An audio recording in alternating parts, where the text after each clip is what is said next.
జిల్లా ఉద్యమానికి కింద 5 క్వశ్చన్స్. ఎలాంటి ఫ్రీడమ్, తెలంగాణ ఫ్రీడమ్ కోసం, తెలంగాణ రాష్ట్రం కోసం పోరాడారు?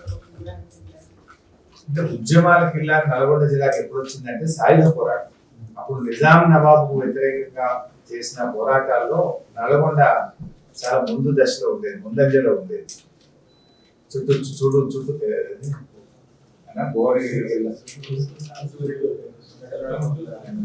పాట ఉండేది. ఉద్యమాలు అంతా ఆ టైంలో వచ్చిన పాట. అంటే వాళ్ళ ఉద్యమాల కిల్లా ఎప్పుడు వచ్చిందంటే సాయుధ పోరాటంలో అప్పుడు నిజాం నవాబు వ్యతిరేకంగా బాగా గట్టి పోరాటం చేసినారు. అక్కడ వచ్చినటువంటిది ఆ జిల్లాకు వచ్చినటువంటి పేరు.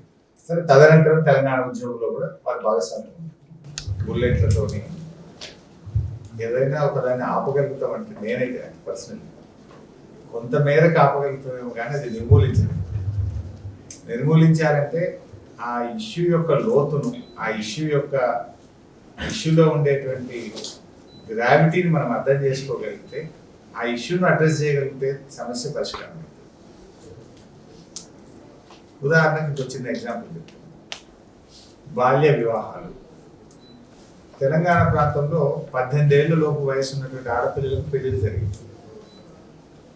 ముఖ్యంగా ఏ కమ్యూనిటీలో జరుగుతాయంటే గొల్లా కుర్మ, యాదవ్ కమ్యూనిటీలో ఎక్కువ జరుగుతుంది, వడ్డెర కమ్యూనిటీలో ఎక్కువ జరుగుతుంది.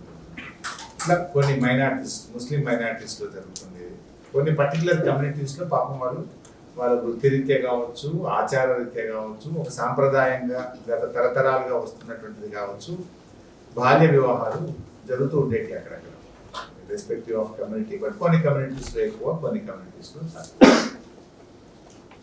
ఈ బాల్య వివాహాలు తగ్గించడానికి దేశంలో చట్టాలు ఉన్నాయి, రాష్ట్ర ప్రభుత్వాలు చట్టాలు చేసినాయి. ఒక ఊర్లో ఒక బాల్య వివాహం అవుతుందంటే women and child welfare development officer పరిగెత్తుకొని పోయడం, పోలీసులు పరిగెత్తుకొని పోవడం, కేసు పెట్టడం, అరెస్ట్ చేయడం.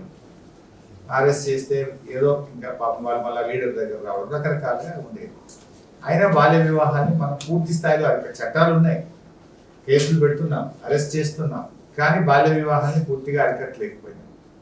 But one policy adopted by this Telangana government and our CM, it has completely stopped. Kalyan Lakshmi. We started a program called Kalyan Lakshmi. అంటే ఒక పేదింటి అమ్మాయికి పెళ్లి చేయాలంటే 1 లక్ష రూపాయలు, 1,116 రూపాయలు తెలంగాణ గవర్నమెంట్ సపోర్ట్ ఇస్తుంది. అయితే అప్లికేషన్ లో కండిషన్ ఏంటి? whether the girl has attained 18 and the boy has attained 21 or not. అది వాళ్ళు అప్లికేషన్ పెట్టిన తర్వాత తహసీల్దార్ will go and inquire. వాళ్ళ ఎస్ఎస్సి సర్టిఫికెట్ కానీ లేదా బర్త్ సర్టిఫికెట్ కానీ ఎంక్వైరీ చేస్తారు. ఆ 1 లక్ష రూపాయలు రావడం లేదు అని, ఒక 6 నెలలు అయితే 18 ఏళ్ళు నిండుతాయి, ఒక సంవత్సరం అయితే 18 ఏళ్ళు నిండుతాయి అని ఆ తల్లి తండ్రి ఆగి 18 ఏళ్ళు నిండిన తర్వాత పెళ్లి చేయడం స్టార్ట్ చేసినారు. అంటే కళ్యాణ లక్ష్మి ప్రోగ్రామ్ అంటే కొంతమంది అనుకుంటారు ఓన్లీ పెళ్లికి ఏదో ప్రభుత్వం సాయం చేస్తుంది, ఒక పెళ్లికి పేదవాళ్ళ పెళ్లికి సాయం చేసింది అని కొందరు అనుకోవచ్చు, లేదా ఓట్ల కోసము డబ్బులు పంచి పెడుతున్నారని కొందరు అనుకోవచ్చు. దాని వెనుక ఉన్న ఒక సోషల్ చేంజ్ ఏంటంటే తెలంగాణ రాష్ట్రంలో బాల్య వివాహాన్ని పూర్తిగా ఆపగలిగింది, అరికట్టగలిగింది. అంటే చట్టాలు చేయలేని పని, పోలీసులు చేయలేని పని, అధికారులు చేయలేని పని ఒక ప్రోగ్రామ్ చేయగలిగింది.